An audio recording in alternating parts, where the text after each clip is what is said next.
Lifestyle cooking ব্লগে আপনাদের সবাইকে স্বাগত।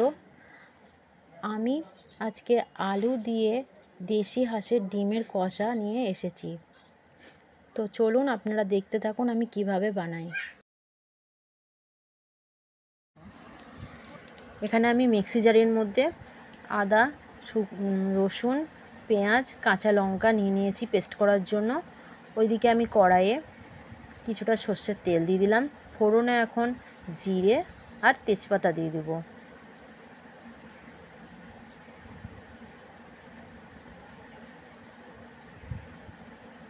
জিরে ও তেজপাতা একটু ভাজা হয়ে গেলে আমি এখন টুকরো করে রাখা পেঁয়াজগুলো ভাজার জন্য দিয়ে দেব।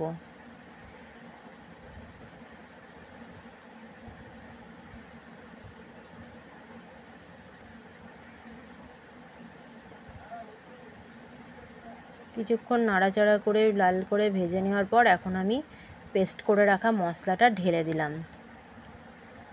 মশলাটা একটু কিছুক্ষণ নাড়াচাড়া করে নিই। তো নাড়াচাড়া করে নেওয়ার পর এখন আমি ওর মধ্যে হলুদ, লবণ, জিরে গুঁড়ো, ধনে গুঁড়ো দিয়ে দিব।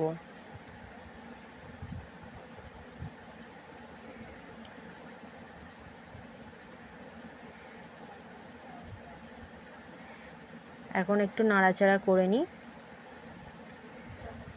তারপর আমি এর মধ্যে সামান্য একটু জল দিয়ে দিব কষার জন্য।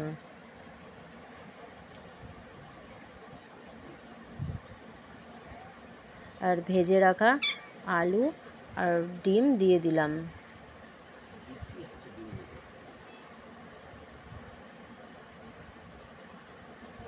সামান্য পরিমাণে জল দিয়ে দিব।